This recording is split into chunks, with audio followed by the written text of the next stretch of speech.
আমরা আমাদের সেই ফিলিস্তিনি ভাইদের জন্য আমাদের যার যতটুকু সুযোগ আছে আমরা ততটুকু দিয়ে তাদের সহযোগিতা করতে পারি। আজকের আমাদের সন্তানদের জন্য আমরা নতুন কাপড় ক্রয় করি, তাদের জন্য সুস্বাদু খাবার দেই, কিন্তু তাদের তো সেই সুযোগ নাই। আপনি আলাদা আন্দোলন বাংলাদেশের সহযোগিতায় আপনার দানের একটা বৃহৎ অংশ আপনি তাদের কাছে পৌঁছে দিতে পারেন, তাদের পাশে দাঁড়াতে পারেন, তাদের জন্য দোয়া করতে পারেন।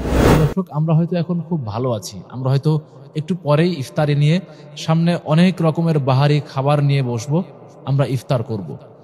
পেট পূর্ণ করে ইফতার করার পর রেস্ট নেব, এরপর সাহারিতে আমরা ভালো ভালো খাবার খাবো। কিন্তু এই পৃথিবীতে এমন একটি জনগোষ্ঠী আছে যারা আমার আপনার মতো এত সুন্দর করে ইফতার করতে পারবে না, যারা এত চমৎকার করে সাহারি করতে পারবে না। জি, আপনি হয়তো এখনো বুঝে ফেলেছেন আমি কার কথা বলছি। আমরা বলছি ফিলিস্তিনি ভাই বোনদের কথা, যেখানে বর্তমান সময়ে ইসরায়েলের হামলায় তারা এক বিধ্বস্ত পরিবেশে অবস্থান করছে। খাবারের অবস্থান বলেন আর সমস্ত কিছু বলেন, সবকিছু মিলিয়েই এক বিপর্যস্ত অবস্থা সেখানে বিরাজ করছে। আমরা আমাদের অবস্থান থেকে সবাই কিন্তু চাইলে একটু করে সহযোগিতা করতে পারি। এই কাজটুকুকেই সহজ করে দিচ্ছে আহলে আন্দোলন বাংলাদেশ। এর আগেও ফিলিস্তিনে ত্রাণ পাঠানো হয়েছিল এই সংগঠনের পক্ষ থেকে, এবছরও পাঠানো হবে ইনশাল্লাহ। আপনি চাইলে এই ত্রাণ কার্যক্রমের অংশগ্রহণ করতে পারি। আমাদের এখানে কমেন্টে নাম্বার দেওয়া আছে। আমাদের আজকে অতিথি মহোদয়কে রিকোয়েস্ট করব যদি এই বিষয়ে কিছু বলতেন। আত্মাহারিক টিভি, ওহির আলোয় উদ্ভাসিত জীবনের জন্য।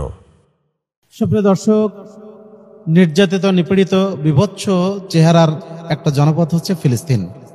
সারা বিশ্বের মুসলমান আজকে শান্তিতে সিয়াম পালন করছে, কিয়ামুল লাইল করছে, কিন্তু তাদের প্রত্যেকটি মুহূর্ত কাটে জীবন মৃত্যুর সন্ধিক্ষণে। এই জীবন, এই হয়তো মৃত্যু।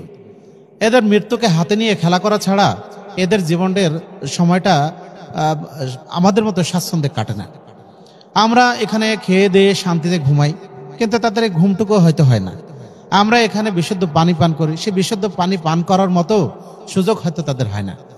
আমরা এখানে বাহারি খাবার খাই, সেই খাবারের স্বপ্ন শুধু তারা শুনতেই পায়, অনেক সময় তাদের খাওয়াটাও হয় না। ইফতার, সাহারি সময় কখন গড়িয়ে যায় সেটাও তারা বুঝতে পারে না। এমনই একটা পরিবেশে, এমনই একটা জনপদে বাস করে আমাদের ফিলিস্তিনি, আমাদের মুসলিম ভাই বোনেরা। শুধু মণ্ডলী, আমি আপনাদের কাছে আবেদন জানাবো, সেই সমস্ত ভাইদের জন্য আমাদের কিছুটা হলেও করণীয় আছে। আবু হুরায়রা রাদিয়াল্লাহু আনহু থেকে বর্ণিত, তিনি বলেন, রাসূলুল্লাহ সাল্লাল্লাহু আলাইহি সাল্লাম বলেছেন, কিয়ামতের দিন আল্লাহ বলবেন, বান্দা আমি তোমার পাশে ক্ষুধার্ত ছিলাম, তুমি সেদিন আমাকে খাবার দাওনি। বান্দা তখন বলবে, আল্লাহ তুমি তো রব্বুল আলামিন, তোমাকে আমরা কিভাবে খাবার দিব? তখন তিনি বলবেন, তোমার পাশেই আমার বান্দা ক্ষুধায় ছিল, তাকে যদি তুমি আহার দিতে তাহলে তার কাছেই তুমি আমাকে পাইতে। এইভাবে আল্লাহ রাব্বুল আলামিন মাথা থেকে বলবেন। আমরা আমাদের সেই ফিলিস্তিনি ভাইদের জন্য আমাদের যার যতটুকু সুযোগ আছে আমরা ততটুকু দিয়ে তাদের সহযোগিতা করতে পারি। আজকের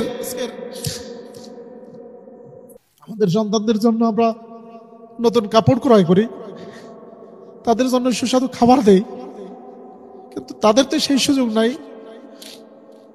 আপনি আলাদা আন্দোলন বাংলাদেশের সহযোগিতায় আপনার দানের একটা বৃহৎ অংশ আপনি তাদের কাছে পৌঁছে দিতে পারেন, তাদের পাশে দাঁড়াতে পারেন, তাদের জন্য দোয়া করতে পারেন।